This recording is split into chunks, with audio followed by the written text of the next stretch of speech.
नमस्कार साथियों, मैं मनीष कुमार शर्मा स्वागत करता हूं आपका एक बार फिर यादवेंद्र स्मार्ट क्लासेस पर, जिस पर आप आरओ एआरओ की तैयारी कर रहे हैं। जैसा कि आपको पता है कि हमारे द्वारा पूर्व अवलोकन श्रृंखला, जो कि आपकी घटना चक्र से रिलेटेड है, वो श्रृंखला हमारी रोजाना चल रही है, जिसमें मैं आपको ज्योग्राफी पढ़ा रहा हूँ। और यहाँ पे मैंने कई क्लासेस दे दी हैं। यहाँ पे आज जो क्लासेस होने वाली है वो आपकी 12वीं क्लास है। इससे पहले आपकी 11 क्लास हो चुकी हैं, और अगर आपने वीडियो नहीं देखी हैं तो आप उन क्लासेस को भी देख सकते हो। यहाँ मैं रोजाना एक टॉपिक लेके आता हूँ, और उस टॉपिक से रिलेटेड जो कि आपके क्वेश्चंस प्रीवियस ईयर के लिए इंपॉर्टेंट है या प्रीवियस ईयर में आए हुए क्वेश्चंस हैं, उनकी प्रैक्टिस चलती है, उनका एनालाइजेशन चलता है, और हमें किस तरीके से सॉल्व करना है हम उसके बारे में समझते हैं। ठीक है, तो आज की क्लास में हम जो पढ़ने वाले हैं एक नया टॉपिक है जिसका नाम है ट्राइब्स। तो ट्राइब्स के बारे में हम यहाँ पे पढ़ने वाले हैं। तो ट्राइब्स से रिलेटेड आपके जितने भी क्वेश्चंस आपके प्रीवियस ईयर में आए हैं,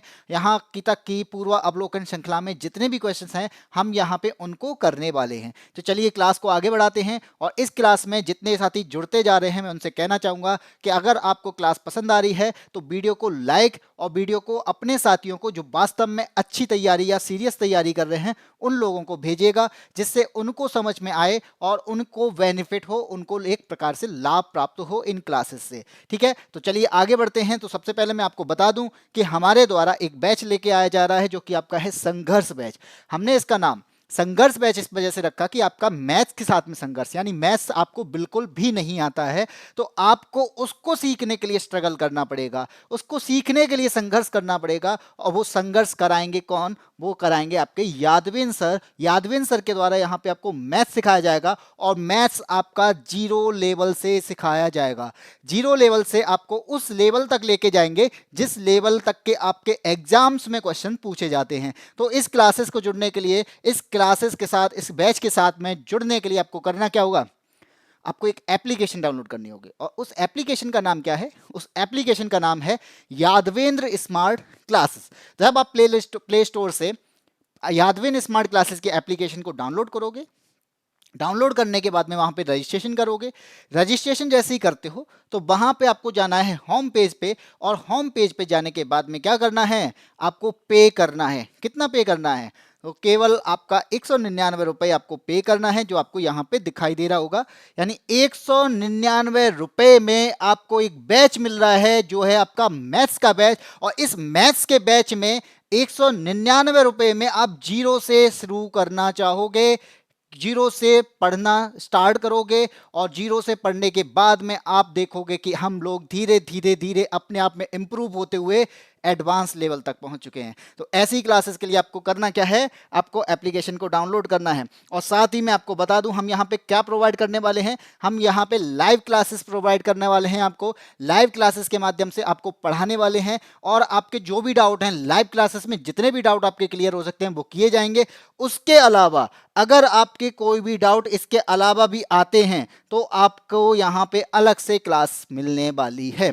ठीक है, क्लास नोट्स भी प्रोवाइड कराएंगे। नोट्स के अलावा हम यहाँ पे ऑनलाइन टेस्ट सीरीज भी रखेंगे।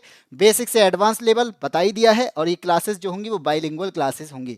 तो ये जो है आपका संघर्ष बैच। और इस संघर्ष बैच से जुड़ने के लिए आपको करना क्या है? एप्लीकेशन को डाउनलोड करना है, और यादवेंद्र सर के द्वारा आपको यहाँ पे मैथ्स को पढ़ाया जाएगा। अगर आपने वीडियो नहीं देखे हैं तो आप हमारे चैनल पर जाके यादवेंद्र सर की वीडियोस को देख सकते हो। आपको खुद से समझ में आ जाएगा कि हाँ, ये बैच मेरे लिए क्यों इंपॉर्टेंट रहने वाला है। और कुछ दिनों में आपको डेमो क्लासेस भी मिलने वाली हैं, क्योंकि ये बैच जो है वो 8 दिसंबर से स्टार्ट होने वाला है, और 8 दिसंबर से स्टार्ट होने के साथ साथ आपको डेमो क्लासेस भी यहाँ पे मिलने वाली हैं। डेमो क्लासेस में आपको बहुत अच्छे से समझ में आ जाएगा कि मुझे ये बैच क्यों लेना है। आपको जब क्लासेस मिलेंगी तो आप खुद समझ जाओगे कि बैच लेने का रीजन क्या है। ठीक है, चलिए आगे बढ़ते हैं। अब क्लास लेते हैं आपके आरओ एआरओ की, यानी ज्योग्राफी की क्लास। और इस ज्योग्राफी की क्लासेस में को लेके चल रहा हूं। हर टॉपिक को मैंने यहां पे आपको कवर किया है, हर टॉपिक से रिलेटेड आपके क्वेश्चंस को यहां पे सॉल्व कराया है, और मैंने हर तरीके से एनालाइज करने की कोशिश की। कैसी कोशिश? जिसमें मैंने आपको बताया कि ये क्वेश्चन आपके लिए इंपॉर्टेंट बनता है या फिर नहीं बनता है। क्योंकि हम प्रैक्टिस कर रहे हैं तो प्रैक्टिस के थ्रू हम उस क्वेश्चन को पढ़ जरूर सकते हैं, लेकिन अगर वो बहुत ज्यादा डीप चला जाए, जैसे आपका राजस्थान से रिलेटेड, या फिर आरएएस में आए हुए क्वेश्चन, या छत्तीसगढ़ में आए हुए क्वेश्चन, ये क्वेश्चन आपके ज्योग्राफिकल तरीके से तो इंपॉर्टेंट बनते हैं, लेकिन अगर उसने बहुत ही ज्यादा डीप पूछ लिया वो क्वेश्चन इतना इंपॉर्टेंट नहीं बनता है। जैसे आपसे राजस्थान के, अगर राजस्थान का लैटिट्यूड पूछता है कोई दिक्कत नहीं, लेकिन अगर वो बीकानेर का लैटिट्यूड पूछता है तो मुझे क्या होगी, तो मुझे यूपी पीसीएस के लिए ये क्वेश्चन इतना इंपॉर्टेंट नहीं लगेगा। मुझे क्या करना होगा, उसकी प्रैक्टिस जरूर कर लूंगा कि बाई चांस आ गया तो मैं कर दूंगा, लेकिन क्या होगा, लेकिन इतना है कि हमें करना क्या कितना है वो मैं यहाँ पे आपको बता ही देता हूँ।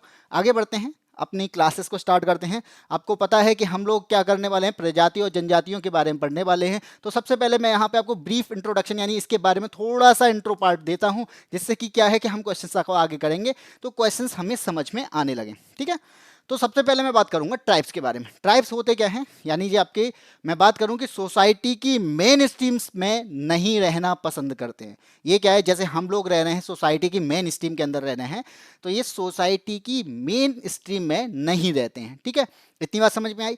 अब मान लीजिए नहीं रहते हैं, तो क्यों नहीं रहते हैं भाई, क्यों नहीं रहते हैं, दिमाग में आ रहा होगा। तो इसलिए नहीं रहते हैं क्योंकि इनका रहन सहन अलग है, इनका खान पान अलग है, इनका कल्चर अलग है, और सबसे ज्यादा ये प्रोटेक्टिव होते हैं अपने कल्चर को लेके, क्योंकि इनके कल्चर अलग होते हैं और इस कल्चर को ये क्या करना चाहते हैं, इस कल्चर को बचाना चाहते हैं। और इस वजह से क्या होता है, इस वजह से ये हमारी सोसाइटी की मेन स्ट्रीम में पसंद नहीं करते हैं। इसलिए इन्हें क्या बोला जाता है, इसलिए इन्हें ट्राइब्स के नाम से जाना जाता है, जनजाति समूह के नाम से जाना जाता है। और भारत में ये कई प्रकार की जनजाति पाई जाती हैं, भारत में कई प्रकार के ट्राइब्स पाए जाते हैं। अब पाए जाते का मतलब रहते हैं। ठीक है, अगर मैं बात करूं तो कितने ट्राइब्स हैं, तो ट्राइब्स की संख्या तो हमारे यहाँ बहुत है।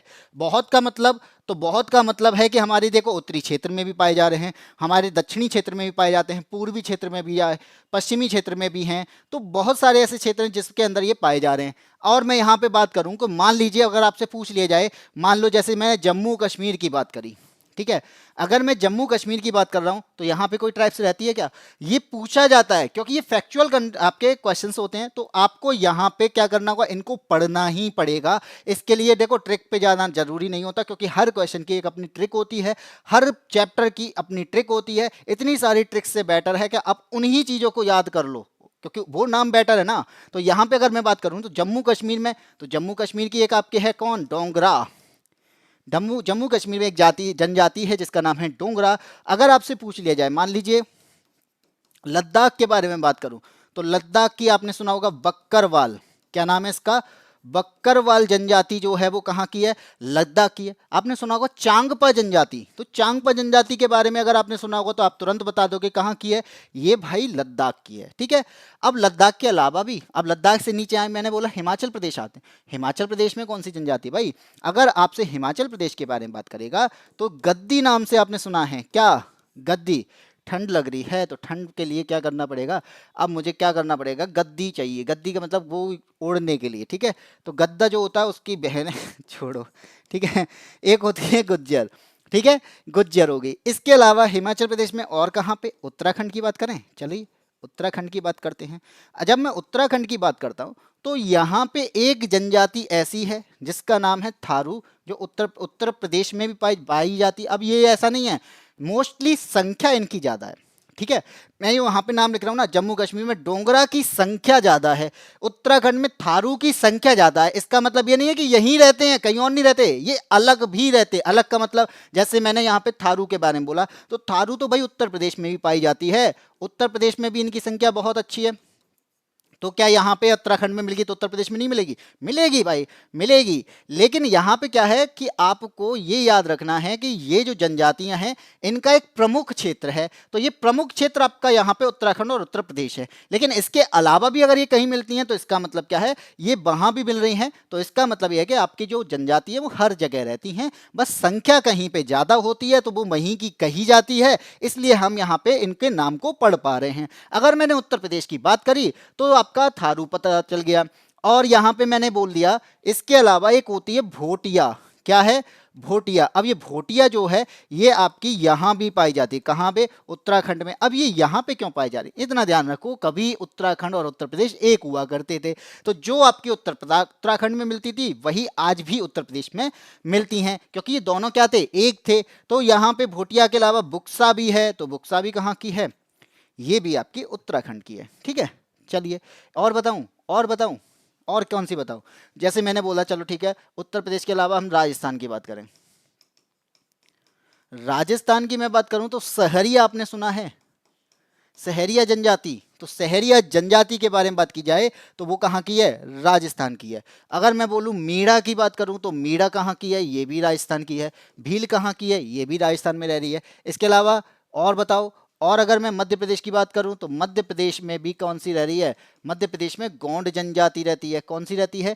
गोंड जनजाति रहती है। तो बहुत सारी जनजाति हैं, बहुत सारी, ये क्वेश्चन पूछे जाते हैं। तो मैंने आपको यहाँ पे इंपोर्टेंट लिखा दी, क्योंकि लिखाने के लिए तो बहुत सारी हो सकती हैं। क्योंकि आप देखोगे झारखंड है, तो झारखंड का सबसे अच्छा क्वेश्चन पूछा जाता है किसका?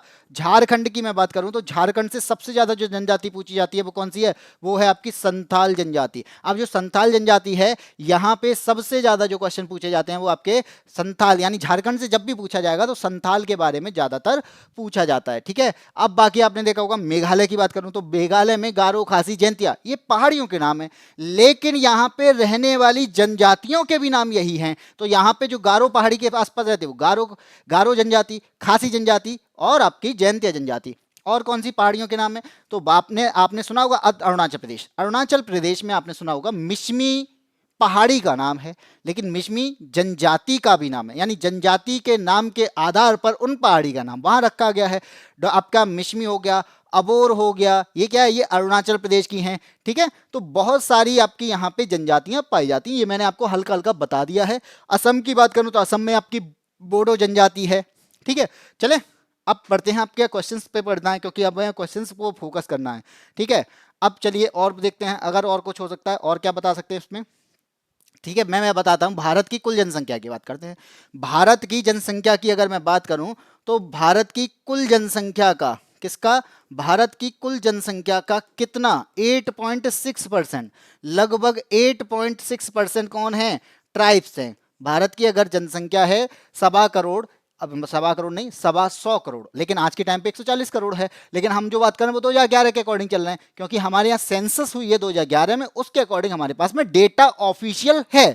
140 करोड़ संख्या हमारी हो सकती है, लेकिन अभी हमारा इस पर ऑफिशियल डेटा नहीं है, इसलिए हम यहाँ पे बात कर रहे हैं। तो मैं अगर ये बोलूं कि सबसे ज्यादा ट्राइब्स कहाँ रहते हैं, चलो ठीक है, ट्राइब्स हमारे यहाँ पे पूरे देश में बिखरे हुए हैं, तो सबसे ज्यादा कहाँ पर हैं? तो ये भी आपको याद रखना है कि सबसे ज्यादा ट्राइब्स आपके मध्य प्रदेश में मिलते हैं। कहाँ मिलते हैं? मध्य प्रदेश में सबसे ज्यादा जो संख्या है वो ट्राइब्स की मध्य प्रदेश में है। ठीक है, अब आपसे पूछ रहे, ठीक है, ट्राइब्स आपके पूरे देश में मिल रहे हैं, लेकिन एक ऐसी कोई जगह नहीं है क्या जहां पे ट्राइब्स मिलते ही ना हो?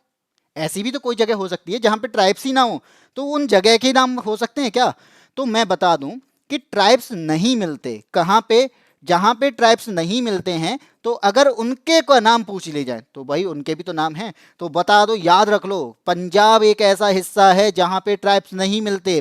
पंजाब से निकला हुआ हरियाणा भी एक ऐसा हिस्सा है जहां पे आपके ट्राइब्स नहीं मिलते, और इनकी जो राजधानी है दोनों की वो चंडीगढ़ है। तो भाई पंजाब हरियाणा में नहीं मिल रहे तो चंडीगढ़ में कैसे मिल जाएंगे? तो चंडीगढ़ के अलावा चंडीगढ़ के पास का हिस्सा कौन है? दिल्ली। दिल्ली में भी ट्राइब्स नहीं मिलते।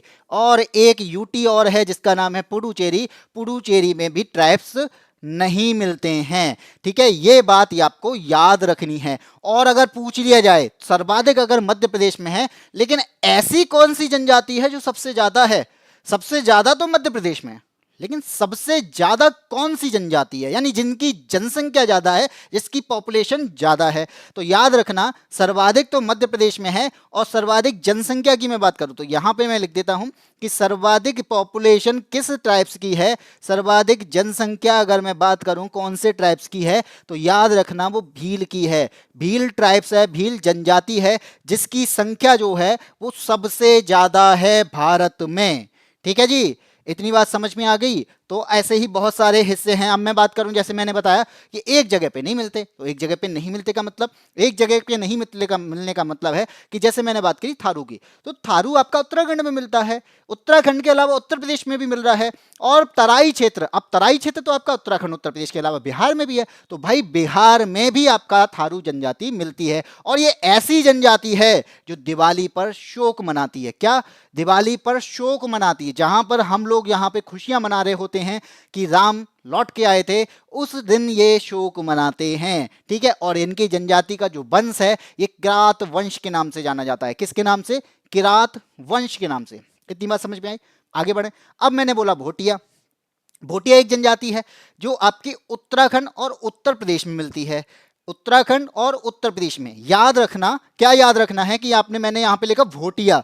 अगर ये क्या हो जाए भाई, भोटिया की जगह पे भूटिया हो जाए, अगर भूटिया हो जाए तो ये भी याद रख लेना कि वो जनजाति आपकी सिक्किम में है। कहां पर है? सिक्किम में है। भोटिया उत्तर प्रदेश उत्तराखंड, भूटिया सिक्किम में। ठीक है।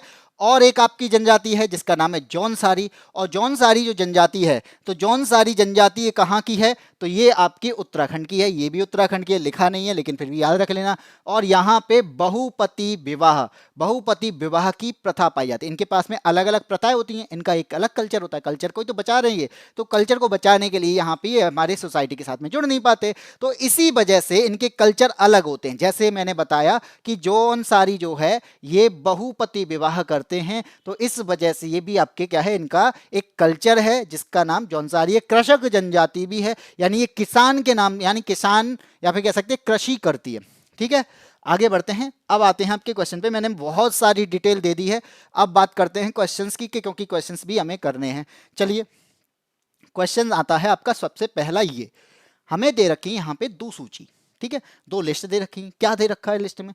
एक तरफ हमें दी है जनजातियां, दूसरी तरफ दी है इनकी लोकेशन।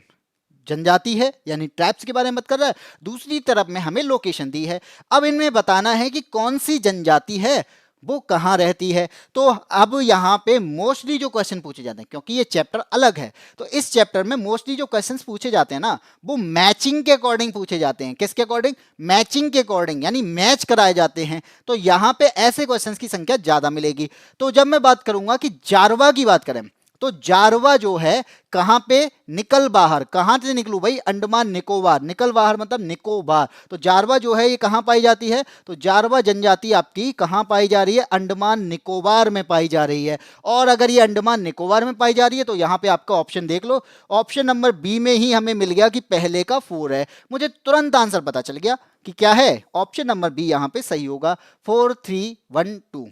ठीक है, 4312। अब यहां पे चलो और देख लेते हैं। इतनी बात हुई है। कुकी की बात करूं तो मैंने कल और परसों वाले चैप्टर में स्टेट को पढ़ाया है, और जब मैं स्टेट के बारे में बता रहा था तो मणिपुर भी आया था, और मणिपुर के बारे में मैंने बताया कि वहां पे डिस्प्यूट चल रहा है, आज भी चल रहा है। और डिस्प्यूट जो हो रहा है वो कुकी और किसके बीच में हो रहा है? मैतेई समुदाय के बीच में हो रहा है। तो कुकी जो है आपकी क्या है? वो ट्राइब्स है, और मैतेई जो है वो आपकी ट्राइब्स के में आने के लिए कोर्ट से केस कर चुकी है। तो यहां पे मैतेई को ट्राइब्स के अंदर लाया जा रहा है, और कुकी पहले से ट्राइब्स है, तो इसका मतलब यहां पे कुकी जो है ये किसकी हो गई? ये मणिपुर की हो गई। मुझे पता था, मैंने बता दिया। अब थारू की बात करें तो थारू मैंने उत्तराखंड और उत्तर प्रदेश की बात करी थी, चलो बयान हो गया। और गोंड जनजाति की मैं बात करूं तो गोंड जनजाति आपकी मध्य प्रदेश में है, और मध्य प्रदेश जो है यहाँ पे कौन से नंबर पर दिया है? दूसरे नंबर पर दिया है। तो आंसर क्या हो गया? 4312 हो गया, सिंपल सा। आगे बढ़े, क्वेश्चन नंबर 2 पे आते हैं। 2 क्या कहता है? पीले वर्ण के तिर्यक नेत्र, उठी हुई कपोल अस्थि, जिसके पास में क्या है? उठी हुई कपोल अस्थि। यानी कपोल की मैं बात करूं तो यहां पे जब आप देखोगे ना, इस वाले पार्ट को, माथे को देखोगे तो ये पार्ट थोड़ा क्या है? ये उभरा हुआ होता है। छुटपुट केस, यानी आपके छुटपुट केस हैं, मध्यम ऊंचाई, हाइट भी ज्यादा नहीं है, तो ऐसे व्यक्ति होते हैं। इसका किससे संदर्भ है? तो आपने सुना होगा कि हमारे यहाँ पे मंगोलियन का आक्रमण हुआ था। तो मंगोलियन का जब आक्रमण, अब भाई आक्रमण होने का मतलब यह है कि वो यहाँ पे आए थे, आक्रमण किया था, करने के बाद में वो यहाँ पे रुके भी होंगे। अब ये रुके हैं तो मालूम है आपको, ये चीज मालूम होनी चाहिए कि अगर कोई इंसान यहाँ पे रुका हुआ है, यहाँ पे अब वो अपने घर नहीं लौट रहा है, तो क्या करेगा, शादी वगैरह यहाँ पे ही करेगा। अगर वो शादी वगैरह यहाँ पे ही करेगा तो इसका मतलब क्या है, तो उसके बच्चे भी यहाँ पे ही होंगे। तो अगर बच्चे भी होंगे तो इसका मतलब ये हुआ कि जो जनजाति यानी जो भी यहाँ पे अब जो बनेंगे वो आपके मंगोलियाड होंगे, यानी मंगोल जनजाति से निकले हुए या फिर मंगोलियन होंगे। ठीक है, तो ये बात आपको समझ में आई। तो यहाँ पे जो है ये जो संदर्भ दिया गया है, यहाँ पे नेत्र जो होते हैं वो आपको कितने नेत्र जो होते हैं वो छोटे होते हैं। उठी हुई कपोल का मतलब जो उनका माथा का पार्ट होता है वो थोड़ा सा उठा हुआ होता है, उभरा हुआ होता है। छोटे केस, मध्यम ऊंचाई, हाइट भी ज्यादा नहीं होती है। तो इसका मतलब क्या है, इसका आंसर आपका ऑप्शन नंबर डी हो जाएगा। ये कैसे हैं, मंगोलियाड जनों से निर्मित या फिर मंगोलियाड जनों से संदर्भ है इसका, इसका रिलेशन क्या है, मंगोलियाड से है। ठीक है, आगे बढ़ें। उत्तर पूर्वी भारत के पहाड़ी क्षेत्र में, यानी जब मैं नॉर्थ ईस्टर्न स्टेट की बात करता हूं तो नॉर्थ ईस्टर्न स्टेट में पहाड़ी एवं जंगली क्षेत्रों में निम्नलिखित में से कौन सा एक प्रजाति समूह पाया जाता है। तो मंगोलियाड जो आए थे वो सबसे ज्यादा जो टिके वो कहाँ टिके, वो नॉर्थ ईस्ट की तरफ में टिके। तो जब नॉर्थ ईस्टर्न लोग आते हैं तो आप देखते हैं ना कि उनके जो आंखें होती हैं, आईज जो होती हैं वो थोड़ी छोटी होती हैं। तो कभी कभी यहाँ पर डिस्प्यूट भी होते हैं, तो वो डिस्प्यूट नहीं बोलूंगा मैं, लेकिन फिर भी डिस्प्यूट हो जाते हैं। तो आपको डिस्प्यूट का जो है वो किस वजह से होते हैं, वो एक देश की वजह से होते हैं। कौन सा देश है नहीं बोलना, बोलने का मतलब बोल भी सकता हूं, लेकिन हमारे देश की बात है इसलिए हमें इस पर फोकस नहीं करना। बात इतनी है कि जो नॉर्थ ईस्टर्न लोग होते हैं वो जो यहाँ पे प्रजाति मिलती है, जो जनजाति मिलती है, वो आपकी कहाँ से, मंगोलियाड, यानी मंगोलियन सबसे ज्यादा जो आए थे वो आपके कहाँ मिले, वो आपके मंगोलियाड यानी आपके नॉर्थ ईस्टर्न स्टेट में। तो आंसर हो जाएगा आपका मंगोलियाड। ठीक है, इतनी बात करते हैं, आगे बढ़ते हैं। क्वेश्चन नंबर 4 की बात करते हैं। 4 क्या कहता है, 4 कहता है भारत की निम्नलिखित में से कौन सी जनजाति प्रोटो ऑस्ट्रेलॉइड प्रजाति से संबंधित है। अब यहाँ पे भाई मंगोलियन है, अब यहाँ पे ऑस्ट्रेलॉइड प्रजाति की बात आ रही है। अब मैं यहाँ पे ज्यादा फोकस नहीं करूंगा, क्यों नहीं करूंगा, क्योंकि हमें इतना पढ़ना है जो कि इंपॉर्टेंट है बस। क्योंकि यहाँ पे ऑस्ट्रेलियाइड की बात आती है तो आपका ऑप्शन नंबर जी संथाल हो जाएगा। और संथाल जनजाति मैंने बताया था ये कहाँ मिल रही थी, ये आपकी झारखंड में मिलती। कहाँ पे मिलती है, झारखंड में। आगे बढ़ते हैं, क्वेश्चन नंबर 5 पे आते हैं। 5 क्या कहता है, भारत के निम्नलिखित भागों में द्रविड़ियन प्रजाति की बात करते हैं। भाई हिंदी में हम पढ़ते हैं कि आर्य होते हैं और द्रविड़ होते हैं, ये हमने पढ़ा है। हिंदी की भी किताब पढ़ती है तब भी हम यहाँ पे यही चीज देखते हैं। मंदिर की शैली पढ़ते हैं तो उसमें भी एक आपकी द्रविड़ियन शैली आती है। तो जब मैं इनकी बात करता हूँ तो द्रविड़ की बात करता हूँ तो द्रविड़ियन प्रजाति जो है वो मिलेगी कहां पर, तो ये यहां पर आपको ये याद रखना है कि ये दक्षिण भारत की प्रजाति है। ऑप्शन नंबर ए कहता है कि दक्षिण भारत की, तो यहां पे आंसर क्या हो जाएगा, द्रविड़ियन प्रजाति आपकी दक्षिण भारत में मिलती है। नेक्स्ट क्वेश्चन की बात करते हैं, अगला क्या कहता है। अगला कहता है भारत में जो एकमात्र मानवाब कपि पाया जाता है। मानवाब का कपि का मतलब जिससे मानव बना। अब मानव किससे बना, तो आपको पता है कि वो कौन है, वो गिवन बंदर है, या गिवन नाम का एक कपि है जिससे मानव क्या हुआ है, मानव का विकास हुआ है। अब वो बोला जा रहा है कि मानवाब कपि जो है वो भारत में कहाँ मिलता है, इसकी बात आ रही है। तो गिवन मिलता कहाँ पे है, तो गिवन यहाँ पे आपका मिलता है असम में। तो यहाँ पे लिखा भी है गिवन, तो ऑप्शन नंबर गिवन भी गई, दिया भी है यहाँ पे असम का श्वेतंबो गिवन। ठीक है, तो गिवन जो है वो मानव, इसके द्वारा मानव का विकास हुआ है, इसलिए इसे मानव अवाब कपि कहा जाता है, जो भारत में एकमात्र जगह है जहां पे असम है, यानी असम में मिलता है। इतनी बात समझ में आई, आगे बढ़ें, आगे बढ़ते हैं। क्वेश्चन नंबर 7, निम्नलिखित में से किस राज्य में जनजाति समुदाय की पहचान नहीं की गई है। ऐसा कौन सा राज्य है जहां पे जनजाति नहीं मिल रही है। ए कह रहा है भाई महाराष्ट्र में नहीं मिल रही है, बी कहता है हरियाणा में, सी कहता है छत्तीसगढ़ में, और डी कहता है यहाँ पे कर्नाटक में। तो कौन सा ऑप्शन यहाँ पे सही होगा, तो याद रखना मैंने बताया भी था कि आपके कुछ नगर हैं, कुछ स्टेट हैं, तो वो जगह पर क्या नहीं मिलता, वो जगह पर आपकी ट्राइब्स नहीं मिलते हैं। ठीक है, तो मैंने बोला कि एक स्टेट तो आपका पंजाब है, चलो मान लिया पंजाब है, इस पंजाब से निकला एक और स्टेट जिसका नाम क्या है, हरियाणा। अब इस हरियाणा और पंजाब की दोनों की राजधानी भी है, तो वो तो चंडीगढ़ है। और इस चंडीगढ़ की बात करें तो हरियाणा के पास में एक और स्टेट जिसका नाम यानी यूटी है, जिसका नाम है दिल्ली, और एक और यूटी जो कि आपका कौन है, पुडुचेरी। तो इन जगहों पर क्या नहीं मिलती, इन जगहों पर ट्राइब्स नहीं मिलती हैं। ये बात ये भी आपको समझ में आनी चाहिए। अब यहाँ पे कौन सा ऑप्शन सही हो जाएगा, भाई मेरे पास में हरियाणा दे रखा है, आंसर सही हो जाएगा। नेक्स्ट की बात करते हैं, क्वेश्चन नंबर 8। एट में क्या कह रखा है, यहाँ पे हमें दोनों तरफ में जोड़ा दिया गया है, यानी पेयर दिया गया है। एक तरफ में आपको दे रखे हैं ट्राइब्स और दूसरी तरफ में उनके स्टेट दे रखे हैं। तो क्या करना क्या है, हमें यहाँ पे बताना है कौन सा क्या है, कौन सा जोड़ा सही है।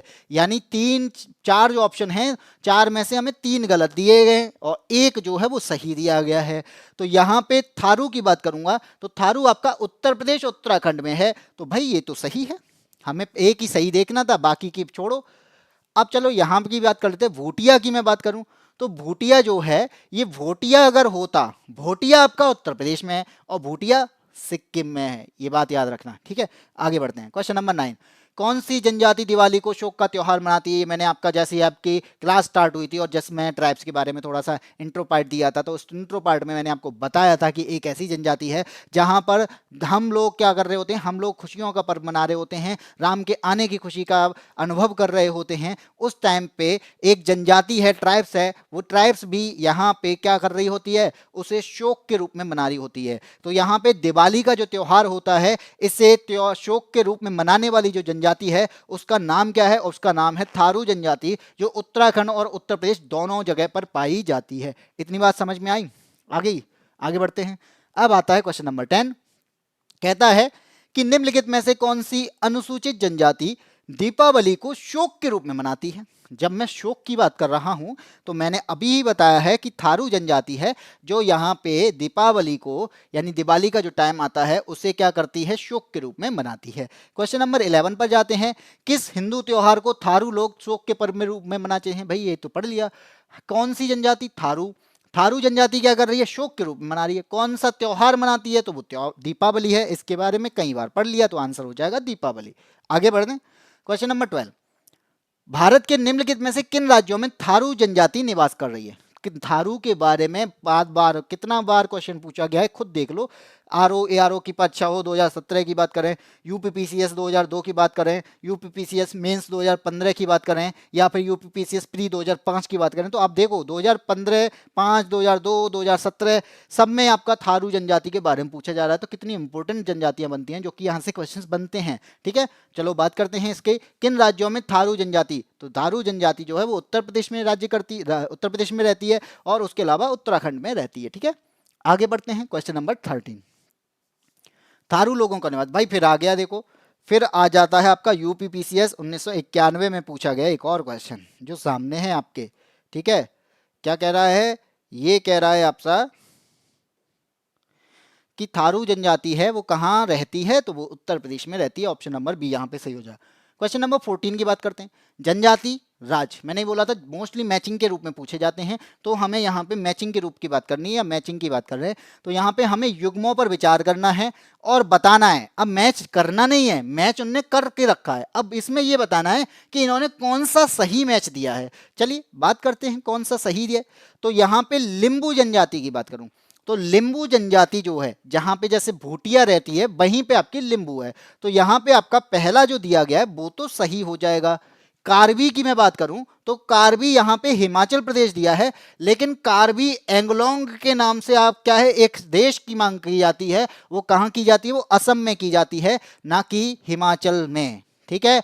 डोंगरिया की मैं बात करूं तो डोंगरिया आपकी उड़ीसा में, ये बिल्कुल सही बात करते हैं। और बोंडा की मैं बात करूं तो बोंडा जनजाति कहां की है, ये भी उड़ीसा की जनजाति है, ना कि तमिलनाडु की। तो आंसर आपका कौन सा हो जाएगा, 1 और 3 हो जाएगा। भाई ए में दिया है, आंसर मुझे मिल चुका है, ए ऑप्शन यहाँ पे बिल्कुल सही होगा, ठीक है। ये मोस्टली क्या है, ये हमें पढ़ने पड़ते हैं, ऐसा नहीं है कि मतलब इनकी कोई ट्रिक से याद कर लो यार। मैं कहता हूँ कि आपको बस 2-4 बार पढ़ लोगे आपको पता चल जाएगा। लिंबू की बात करिए, लिंबू का आया ना, सिक्किम की बात होगी। कार्बी की बात आ गई, लिखते चलो, कार्बी एंगलोंग की बात करी तो असम में हो गई, ठीक है। इसके अलावा डोंगरिया की बात कर ली तो ओडिशा में हो गई, और अगर मैंने बात की बोंडा की तो ये आपकी कहाँ हो गई, ओडिशा में हो गई। तो ये सारी चीज़ें क्या है, ये हमें याद नहीं करनी है, ये 2-4 बार पढ़नी है, मल्टीपल टाइम रिवीजन हो जाता है। जब मल्टीपल टाइम रिवीजन होगा किसी भी चीज़ का तो वो क्या होगा, वो हमारे माइंड में बैठ जाएगी। इस वजह से बोला जाता है कि आप रिवीजन करते रहिए। निम्न में से कौन धौलाधर श्रेणी क्षेत्र की प्रमुख जनजाति है? अब बात आती है धौलाधर, ठीक है। धौलाधर रेंज हिमालय की एक रेंज, कौन सी है, धौलाधर रेंज। एक है आपकी पीर पंजाल, ठीक है। और ये पीर पंजाल की बात आती है तो ये कहाँ पर है, और इसके बाद आती है आपकी धौलाधर, ठीक है। अब मैंने यहाँ पे आपको यार हिमालय पढ़ा दिया। धौलाधर के बाद में क्या आती है? धौलाधर के बाद में आपकी नागटिब्बा और आपकी मसूरी आती है। चलो मैं नागटिब्बा तक की लेके चलता हूँ। इसके बाद में आपकी महाभारत रेंज है। तो ये तो मैंने सारी बता दी। तो ये रेंज के नाम हैं, और ये जो रेंज मिलती हैं ये आपकी मिडिल हिमालय में मिलती हैं। और मिडिल हिमालय की बात करी जा रही है, पीर पंजाल जम्मू कश्मीर में मिल रही है, धौलाधर हिमाचल प्रदेश में मिल रही है, ये उत्तराखंड में मिल रही है, और ये नेपाल में मिल रही है। तो जब बात पूछी जा रही है मुझसे किसकी? धौलाधर की। धौलाधर हिमाचल प्रदेश की है, और हिमाचल प्रदेश में मैंने बताया था कि एक जनजाति जिसका नाम है गद्दी, और वो गद्दी कहाँ पर है? हिमाचल प्रदेश में। यानी ठंड की वजह से मुझे गद्दी की जगह पे गद्दी दे दी है, सोने के लिए मुझे गद्दी दी गई। तो वो क्या है? ऑप्शन नंबर बी, धौलाधर श्रेणी में रहती है, हिमाचल प्रदेश में है, और गद्दी ट्राइब्स आपकी यहाँ पर निवास करती है। ठीक है, आगे बढ़ें।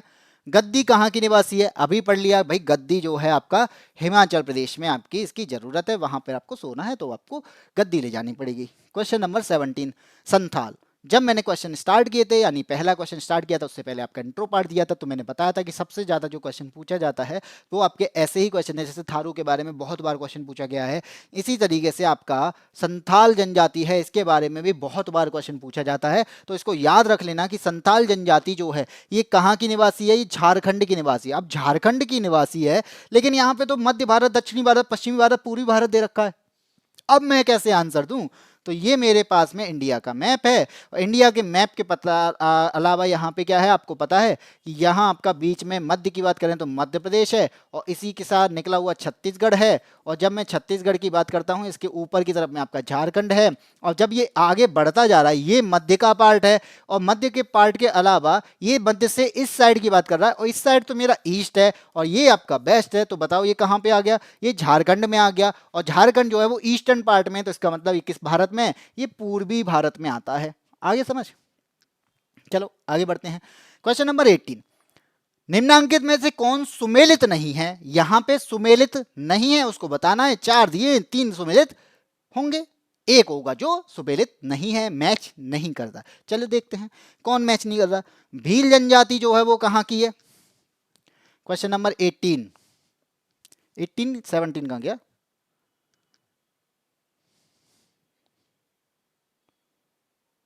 नहीं है, चलो छोड़ो, इसी की बात करते हैं। निम्नांकित में से कौन सुमेलित नहीं है? ठीक है, भील जो है वो कहाँ की है? गुजरात की। चलो भील आपकी गुजरात में भी रहती है, मध्य प्रदेश में भी रहती है, राजस्थान में भी रहती है। जौनसारी की मैं बात करूं तो जौनसारी आपकी उत्तराखंड में रहती है। मैंने बताया था बहुपति विवाह जो होता है वो जौनसारी में होता है।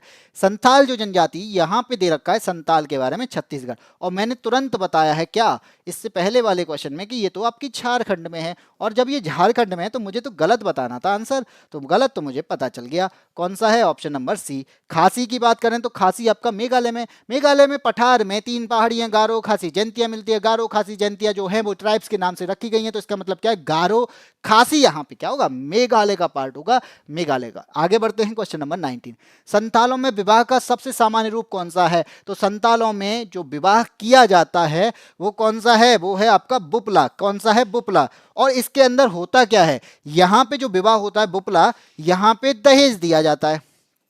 क्या दिया जाता है?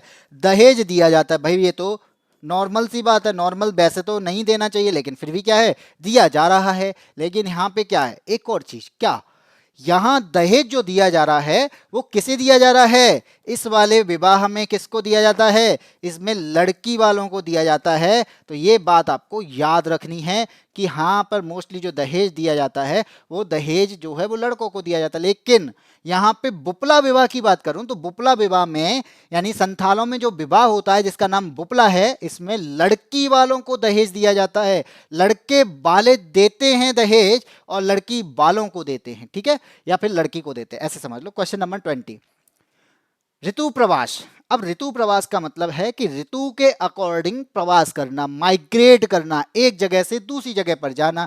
तो वो कौन करता है भाई? उसका नाम क्या है? उसका नाम है भूटिया। और यहाँ पे याद रखना कि भूटिया जनजाति किसकी है? ये भूटिया जनजाति जो है ये कहाँ की है? सिक्किम की है। कहाँ की है? सिक्किम की है। और भोटिया नाम कह दूं तो भोटिया आपकी कहाँ की है? वो उत्तर प्रदेश की है। ठीक है, कहाँ की है? उत्तर प्रदेश की। क्वेश्चन नंबर 19, 21 की बात करते हैं तो यहाँ पे बोला गया बोडो निवासी हैं। तो बोडो जो जनजाति है ये कहाँ की निवासी है? तो मैंने बताया था कि बोडो जनजाति है ये कहाँ की निवासी है? तो ये गारो पहाड़ी की निवासी है। कहाँ की?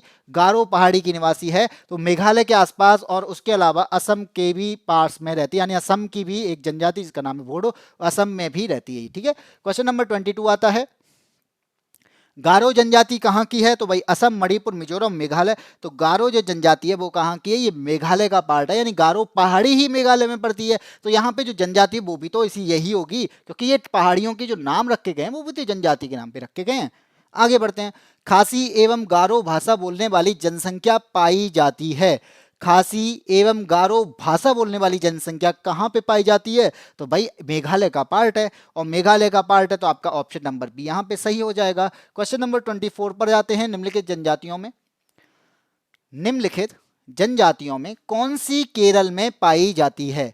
कौन सी केरल में पाई जाती है? तो एक जनजाति है जिसका नाम है चैंचू।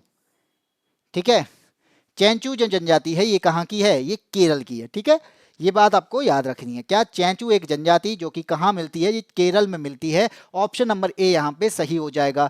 अब बात करते हैं कि भारत की सबसे बड़ी जनजाति कौन सी है? तो ये तो मैंने पहले ही बता दिया था कि भारत की सबसे बड़ी जनजाति जो है, यानी जिसकी संख्या सबसे ज्यादा है भारत में, वो कौन सी है? वो तो भाई भील है। और अगर आपसे ये पूछ लिया जाए कि सबसे ज्यादा जनजाति कहाँ रहती है, तो सर्वाधिक जो जनजाति रहती है वो किस स्टेट में रहती है, अगर आपसे ये पूछ लिया जाए तो वो आपकी मध्य प्रदेश में रहती है। कहाँ पे रहती है?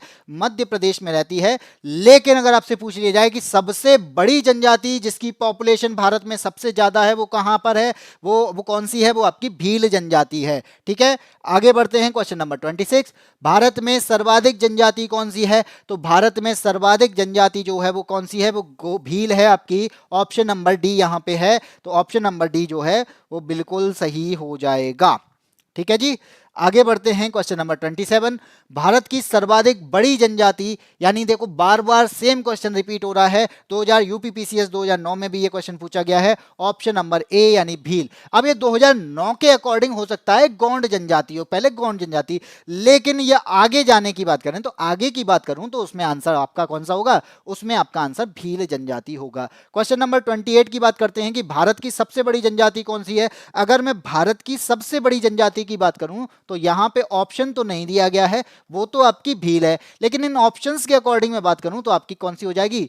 गोंड जनजाति हो जाएगी। लेकिन पहले नंबर पर कौन है? पहले नंबर पर आपकी भील है। दूसरे नंबर पर क्या है? दूसरे नंबर पर गोंड है। लेकिन हमें ऑप्शन में दिया ही नहीं गया, क्योंकि क्वेश्चन जो है वो आपका 2013 का है। इसलिए क्या है? इसलिए उस टाइम के अकॉर्डिंग 2011 का आपका, वैसे तो 2011 सेंसस के अकॉर्डिंग आपकी कौन सी है? वो तो आपकी भील ही है। 13 के अकॉर्डिंग बात करूं तो 13 में भी आपकी क्या है? 2011 के क्वेश्चन आए होंगे, तो 11 के अकॉर्डिंग आपका भील ही होना चाहिए। लेकिन इसमें जो दिया गया है इसके अकॉर्डिंग आपकी गोंड जनजाति है, वो इस ऑप्शंस के अकॉर्डिंग है। क्वेश्चन नंबर 29, टोडा, तोड़ डाला किसको?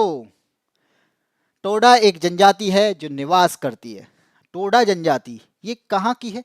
कहाँ निवास करती है? ऑप्शन आपको दे रखा है, या तो पहाड़ियां दे रखी हैं भाई, अरावली पहाड़ी, मध्य प्रदेश, नीलगिरी की पहाड़ी, विंध्याचल की पहाड़ी। तो इसका मतलब है कहीं ना कहीं किसी ना किसी पहाड़ी में ये रहती होगी। तो मोस्टली आपकी जो जनजाति हैं आपकी कहाँ रहती हैं? या तो पहाड़ियों में रहती हैं या किसी जंगल वाले पार्ट में रहती हैं। तो यहाँ पे टोडा जो जनजाति है इसके बारे में आप याद रखना, ये आपकी नीलगिरी की पहाड़ियों पे रहती है। और नीलगिरी की पहाड़ियों की मैं बात करूं तो इसका मतलब है ये कहाँ की जनजाति है? ये तमिलनाडु की जनजाति होगी। कहाँ की होगी? तमिलनाडु की जनजाति होगी। इसका आंसर क्या हो जाएगा? ऑप्शन नंबर सी हो जाएगा। आगे बढ़ते हैं, अगले क्वेश्चन पर आते हैं। फिर वहां पे क्वेश्चन आता है टोडा जनजाति के बारे में। तो टोडा जनजाति का मूल निवास क्षेत्र कौन सा है? तो टोडा जनजाति का क्षेत्र मैंने बता ही दिया कि ऑप्शन नंबर सी यानी नीलगिरी की पहाड़ियां। और नीलगिरी की पहाड़ियों की मैं बात करूं तो ये कहां पर? ये तो आपकी तमिलनाडु में है भाई। ठीक है, आगे बढ़े, क्वेश्चन नंबर 31, अंडी और ओपोरतीपी। अब ये तो याद रखने पड़ेंगे।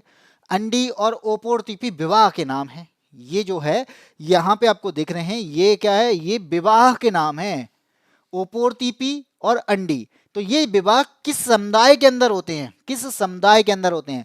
यहां पे दे रखा है हो, पहाड़िया, मुंडा और उरांव। यहाँ पे आपको 4 जनजाति दे रखी हैं। इन चारों जनजाति में हमें बताना है कि जो अंडी विवाह होता है ये किसके पास में यानी किस जगह समुदाय में होता है। तो ऑप्शन नंबर ए हो जाएगा कि वो समुदाय का नाम क्या है, उस समुदाय का नाम है हो जनजाति जो है यहाँ पे आपका जो विवाह होता है जिसका नाम क्या है, अंडी विवाह या फिर ओपोरतीपी नाम से प्रचलित है। ये बात आपको याद रखनी है। अब आता है क्वेश्चन नंबर 32। कौन सा बहुपति विवाह की प्रथा को मानता है, यानी एक से ज्यादा पति की प्रथा होती है। ये प्रथा जो है वो कौन सी जनजाति में होती है? भाई बहुपति प्रथा की बात करें तो जिसके पास में एक से ज्यादा पति हो उसे हम बहुपति विवाह कहते हैं। तो ये जो विवाह होता है ये किस जनजाति का कल्चर है या किस जनजाति के अकॉर्डिंग अंदर आता है? ए कहता है भाई कादर, बी कहता है लोड़ा, सी है मुंडा और डी है टोडा। तो यहाँ पे आपका आंसर जो होगा, ये जो विवाह जो होता है आपका कौन सा बहुपति विवाह, ये टोडा जनजाति के अंदर आता है। और ये टोडा जनजाति जो है ये कहाँ की है? ये तमिलनाडु की है। और अगर मैं बात करूँ कि किस पहाड़ी की बात करते हैं तो कौन सी पहाड़ी में? तो भाई नीलगिरी की पहाड़ी में। किसकी पहाड़ी में? नीलगिरी की जो पहाड़ी है तो ये वहां पे मिलती है। ठीक है, आगे बढ़ते हैं। क्वेश्चन नंबर आता है 33, सरहुल त्योहार। अब बात है सरहुल त्योहार की। तो सरहुल त्योहार जो होता है, तो जब मैं सरहुल त्योहार की बात करूं कैसे, क्या बात करनी है सरहुल त्योहार पे? तो सरहुल त्योहार की जब भी बात करेंगे तो यहाँ पे आपसे पूछा जा रहा है कि कौन सी जनजाति मनाती है। अब ये त्योहार जो है होता क्या है इसमें, तो याद रखना इसके अंदर प्रकृति पूजा की जाती है। किसकी? नेचर की पूजा की जाती है। और नेचर की अगर पूजा हो रही है तो ये भी याद रखना कि ये नव वर्ष के रूप में इसकी पूजा की जाती है। नव वर्ष के रूप में इसकी पूजा की जाती है। तो यहाँ पे ऑप्शन किसका हो जाएगा, यानी कौन सी जनजाति सरहुल त्योहार को नव वर्ष के रूप में मनाती है, प्रकृति की पूजा करती है? तो वो जनजाति का नाम क्या है? उरांव जनजाति। कौन सी जनजाति? ऑप्शन नंबर ए उरांव जनजाति है जो यहाँ पे सही हो जाएगा। ऑप्शन नंबर ए यहाँ पे बिल्कुल सही होगा। अब बात करते हैं क्वेश्चन नंबर 34 की। एक जनजाति जो सरहुल त्योहार मनाती है ये मैंने बता ही दिया। तो आपकी कौन सी जनजाति है जो सरहुल त्योहार मनाती है? अब यहाँ पे बोलोगे सर अभी तो आपने बताया था कि उरांव जनजाति है। कौन सी है? उरांव जनजाति है जो सरहुल त्योहार मनाती है। लेकिन उसके अलावा भी एक जनजाति है, यानी इसका नाम है मुंडा। तो ये मुंडा जनजाति भी है आपकी, क्या करती है? ये भी आपका सरहुल त्योहार मनाती है। ठीक है, तो उरांव और मुंडा दोनों जनजाति प्रकृति पूजा करती हैं और प्रकृति पूजा के साथ साथ नववर्ष का त्योहार मनाती हैं। सरहुल त्योहार को नववर्ष के रूप में प्रेजेंट करती हैं। घुमकरिया किस जनजाति की सामाजिक संस्था है? तो घुमकरिया एक संस्था है, यानी जैसे आपके इंस्टीट्यूशन होते हैं तो वो आपकी यहाँ पे सामाजिक संस्था है। किस जनजाति की है इसकी बात आ रही है, तो यहाँ पे याद रखना ये उरांव की है। किसकी है? उरांव जनजाति की है। क्वेश्चन नंबर आता है 36, उत्तराखंड की सबसे बड़ी अनुसूचित जनजाति। तो उत्तराखंड की सबसे बड़ी अनुसूचित जनजाति कौन सी है? ऑप्शन आपके सामने भोक्सा, भोटिया, जौनसारी और थारू। क्या है इसका? उत्तराखंड की सबसे बड़ी जनजाति, ये आप देखो तब तक मैं आपको थोड़ा रेस्ट देता हूँ। ठीक है, तो आप एक बार चेक करो कि यहाँ पे उत्तराखंड की जो जनजाति है यहाँ पे कौन सा आंसर होगा। तो भाई ये तो मैंने अभी बता ही दिया, जब शुरुआत जो हुई थी वो इन्हीं क्वेश्चन से हुई थी कि उत्तर प्रदेश और उत्तराखंड की जो जनजाति है उनके नाम क्या हैं। तो यहाँ पे आप बताओ उनके नाम क्या है, उनके यहाँ सबसे ज़्यादा किसका है? तो आंसर आपका, वैसे तो मुझे बता दूं कि यहाँ पे जो आंसर होने वाला है वो क्या हो जाएगा, वो आपका थारू हो जाएगा। क्या हो जाएगा? थारू हो जाएगा।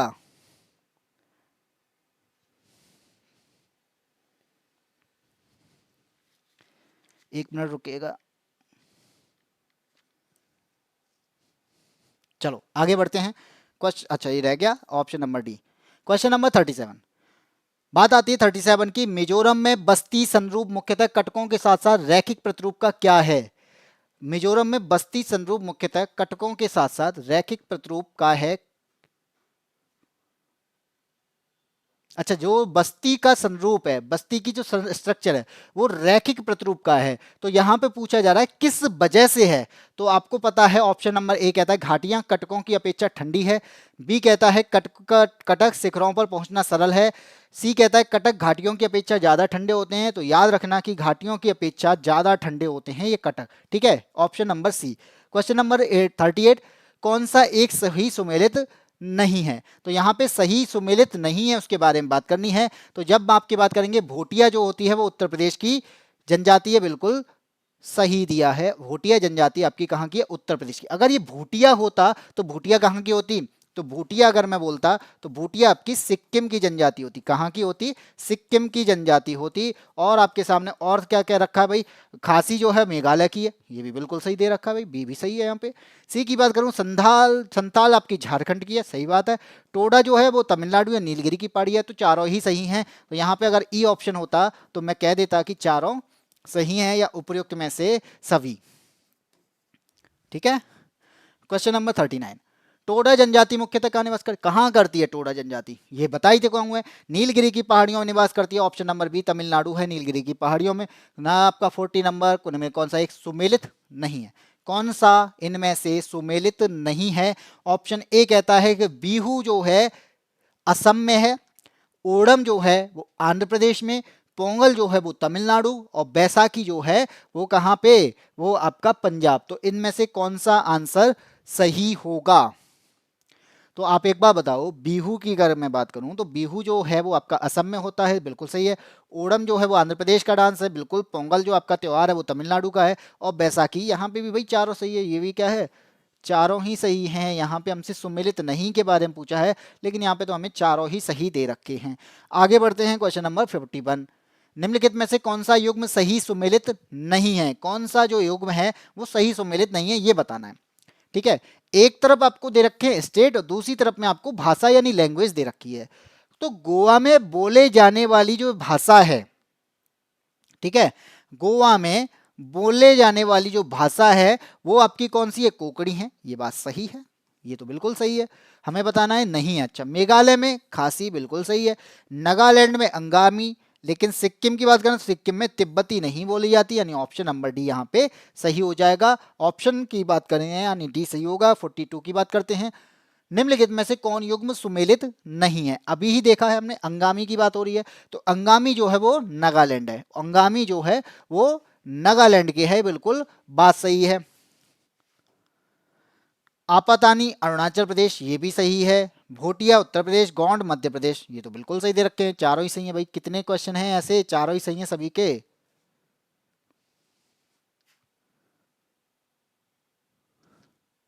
सभी सही हैं। आगे बढ़ते हैं, क्वेश्चन नंबर 43। भील जनजाति कहाँ पाई जाती है? तो भील जनजाति असम, झारखंड, पश्चिम बंगाल और महाराष्ट्र। तो यहाँ पे अगर मैं चारों ऑप्शन की बात करूँ तो भील जनजाति जो है वो मैंने बताया था आपको मध्य प्रदेश में पाई जाती है। मध्य प्रदेश के अलावा राजस्थान में पाई जाती है। राजस्थान के अलावा भी कहीं पाई जाती है तो महाराष्ट्र में पाई जाती है। और हमें जो ऑप्शन दे रखा है वो कौन सा दे रखा है? महाराष्ट्र दे रखा है, इसलिए आपका ऑप्शन नंबर डी यहाँ पे सही हो जाएगा। आगे की बात करते हैं, क्वेश्चन नंबर 44। भारत की निम्नलिखित जनजातियों में से किसमें बहुपतित्व की प्रथा मानी जाती है? बहुपतित्व की प्रथा का मतलब है कि बहुपत, एक से ज्यादा पति होना। और ये मैंने बताया था कि टोडा जौनसारी में पाया जाता है, यानी टोडा जनजाति और जौनसारी जनजाति। जौनसारी के बारे में पढ़ा था तो वो उत्तर प्रदेश उत्तराखंड की उत्तराखंड की जनजाति थी। और टोडा की मैंने बात की थी तो टोडा आपकी तमिलनाडु की है। तो यहाँ पे हमसे बोला जा रहा है भाई, ये तो अब मैंने बता दिया, ये थी। थर्ड और फोर्थ सही है, ए गलत हो जाएगा, दूसरा गलत हो जाएगा। थर्ड और फोर आपका ऑप्शन नंबर सी में दिया है। तो जौनसारी और टोडा जनजाति जो है जहां पे बहुपति प्रथा चलाई जाती है, मानी जाती है, जो कि आपका ऑप्शन नंबर सी सही है। Question number 45। सूची फर्स्ट और सूची सेकंड को सुमेलित करना है। सूचियों को नीचे दिए गए कोड से सही उत्तर बताना है। एक तरफ सूची फर्स्ट, दूसरी तरफ सूची सेकंड। अब ये सूची फर्स्ट की तरफ में आपका जनजाति दे रखा है, सेकंड की तरफ में आपका निवास स्थान यानी कहाँ का है ये दे रखा है। ये हमें बताना है कि कौन सी जनजाति है, यानी मैच करना है। अब मैच करते हैं तो भील जनजाति की मैं बात करूं तो भील जो है मैंने बताया था मध्य प्रदेश, महाराष्ट्र और राजस्थान। वहां पे आपका ऑप्शन क्या हो जाएगा? राजस्थान दिया है तो ए का हो जाएगा 4, और ए का 4 हमें किस में दिया है? सी, बी और सी में दिया है। आगे बढ़े, संथाल जनजाति के कई बार पढ़ लिया, अब तो याद हो गया होगा। संथाल जनजाति जो है वो झारखंड की है, तो बी का हो गया 4, तो आपका ऑप्शन नंबर 3 हो जाए, बी हो जाएगा 4321। अब राजी जो है ये मुझे अगर नहीं पता था तो आपको वैसे ही पता चल गया कहाँ कि सी का आंसर हो जाएगा आपका उत्तराखंड, जो कि आपका 2 पे दिया है। और लेप्चा जनजाति के बारे में हम पढ़ चुके थे, वो आपका सिक्किम में। ठीक है, 4321। अच्छा, ये डबल हो गया, कोई बात नहीं, इसका भी आंसर क्या हो जाएगा? 4321। चलो आज की क्लास में आपके 45 क्वेश्चंस कंप्लीट हो चुके हैं और मैंने आपको बताया था कि हम लोग यहाँ पे चैप्टर वाइज चल रहे हैं और चैप्टर वाइज में आपके रोजाना मैं अलग अलग चैप्टर तो नहीं लेके आता, जिसमें क्वेश्चंस की संख्या ज़्यादा होती है तो मैं उसको आधा बांट लेता हूँ। जैसे अगर 30 से 45, 30 से 40 क्वेश्चन के करीब मैं आपको रोजाना कराता हूँ, क्योंकि ये क्लास है जो 30 से 40 क्वेश्चन की होती है, ये आपकी लगभग 1 घंटे की क्लास हो जाती है और इस 1 घंटे में आप लगभग 30 से 35 क्वेश्चन कर लेते हैं, जिससे कि आपको और अच्छे से, यानी हमें करना क्या है, रोजाना एक क्लास देखनी है। अगर हम इतना भी टाइम देते हैं तो उससे भी हमारा बहुत बेनिफिट होने वाला है, क्योंकि इसके बाद में आपको हिस्ट्री की क्लासेस मिलती है जो कि आपको 12 बजे मिलती है। ये क्लास आपको रोजाना सुबह 9 बजे मिल जाती है, जिसमें मैं आपको ज्योग्राफी और ज्योग्राफी में आर ओ के लिए इंपॉर्टेंट टॉपिक जो है मैं उन टॉपिक के PYQs लेके आता हूँ जो आपके प्रीवियस ईयर में आए हुए क्वेश्चन हैं और यहाँ पे एनालाइज कराता हूँ। एनालाइज के साथ साथ आप देख पाते हैं कि हमको कैसे करना। ये वाला जो चैप्टर है ये हमें बस पढ़ना है, क्योंकि यहाँ पे आपको एक तरीके से कहते हैं ना, समझने वाली चीजें इतनी नहीं होती हैं।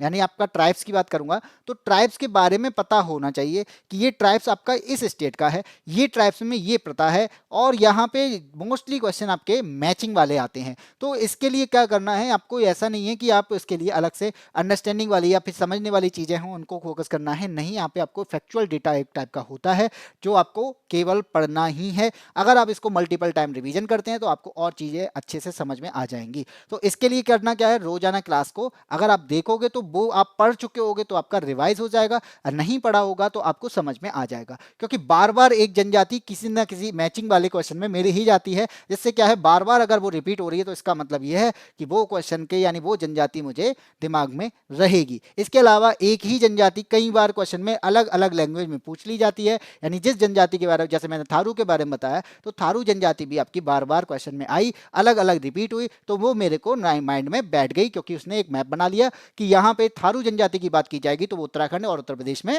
रहेगी। ठीक है, इसी तरीके से जब वो बार बार मल्टीपल टाइम रिवीजन या मल्टीपल टाइम सामने आती है तो वो चीजें दिमाग में रह जाती हैं। इसलिए बोला जाता है कि रिवाइज करना बहुत इंपॉर्टेंट होता है। और इसी के लिए यहाँ पे, यानी आपने पढ़ तो चुका होगा, अब तक पढ़ लिया होगा, लेकिन फिर भी क्या है, आपको रिवीजन करना है, रिवाइज करना है। उस रिवाइज के लिए अगर आपके पास में बहुत ज़्यादा टाइम नहीं है तो आप क्लास कर सकते हैं 1 घंटे की। इस 1 घंटे के अंदर आपको रोजाना रोजाना अगर आप 1 घंटे की क्लास निकालते हैं तो 30 यानी 30 से 40 क्वेश्चन आपके रोजाना होते रहेंगे, और 30 से 40 क्वेश्चन आपको रोजाना हिस्ट्री में मिलते रहेंगे। लगभग आप रोजाना 60 से 70 क्वेश्चन यहाँ पे कर लोगे, और 70 क्वेश्चन करने के बाद में आप रोजाना इसी तरीके से 30-30 क्वेश्चन अगर चारों सब्जेक्ट के, पांचों सब्जेक्ट के कर लेते हैं तो का लगभग आपका 100 क्वेश्चन डेली का यहाँ पे बन जाएगा। और डेली क्वेश्चन अगर 100 करते हैं तो ये भी आपके लिए रिवाइज के लिए बहुत ज़्यादा बेनिफिट होने वाला है। तो इसी के लिए क्लासेस चलाई गई हैं। यहाँ पे आपका घटना चक्र जो बुक है, उस बुक से रिलेटेड जितने भी क्वेश्चंस आपके इंपॉर्टेंट बनते हैं वो क्वेश्चन आपको यहाँ पे कराए जाते हैं, और वो क्वेश्चंस आपके यहाँ पे मैं प्रीवियस ईयर क्वेश्चन यानी में जैसे सेम है, सेम का मतलब कि यहाँ पे अगर वो क्वेश्चन 1 से 2 बार भी दिख रहा है तो वहाँ पे लैंग्वेज बदल बदल के भी दिया है, तो मैं उन क्वेश्चन को भी लेके आता हूँ, जिससे कि क्या होगा कि यहाँ पे किस तरीके से अगर वो 2-3 बार भी आ गया तो वो 2 से 3 बार रिवाइज होगा, इसलिए वो इंपॉर्टेंट भी बनता है। ठीक है, तो आपको समझ में आई होगी ये क्लास, और अगर मुझे लगता है ये क्लासेस आपको बहुत अच्छे से समझ में आ रही हैं तो आप वीडियो को लाइक जरूर करिएगा। लाइक के साथ साथ अपने साथियों को जो वास्तव में अच्छी तैयारी करना चाहते हैं या फिर वो वास्तव में रिवाइज करना चाहते हैं तो उनके पास में भी ये क्लासेस को आप शेयर कर सकते हैं, और शेयर करने के साथ साथ उनसे वो यहाँ पे उनको पसंद आएगा, पसंद आने के बाद में वो सब्सक्राइब कर लेंगे। बाकी आप लोग नए जुड़ रहे हैं हमारे साथ में तो नए साथियों को मैं कहना चाहूँगा कि आप इस यादविन स्मार्ट क्लासेस के चैनल को सब्सक्राइब कर सकते हैं। यहाँ पे आपको जो है ना क्लासेस मिल रही हैं और इन क्लासेस को आप फ़ायदा उठा सकते हैं। ठीक है, तब तक के लिए इसी क्लासेस के लिए आपको जुड़ने के लिए रोजाना सुबह 9 बजे हमसे जुड़ना होगा। 9 बजे मेरी क्लास आपको रोजाना मिलती है। रोजाना में आपकी 10 से 11 12 क्लासेस हो चुकी हैं, और 12 क्लासेस अगर आपने नहीं देख पाई तो प्ले लिस्ट में आप जाके उन क्लासेस को देख सकते हो। अगर आपके पास में इसकी पीडीएफ की ज़रूरत है या चाहिए तो यहाँ पे आप क्या कर सकते हैं, यादविन स्मार्ट क्लासेस के टेलीग्राम चैनल पे जा सकते हैं, और टेलीग्राम चैनल पे जाने के बाद में आपको वहाँ पर ये पीडीएफ मिल जाएगी, और ये क्लासेस के लगभग 2 से 3 घंटे के बाद में आपको यहाँ पे पीडीएफ मिल जाएगी। ठीक है, तब तक के लिए फिर से मिलते हैं, दोबारा मिलते हैं। मुझे लगता है आपको क्लासेस अच्छी लग रही होंगी। इसी के साथ में जय हिंद, जय भारत।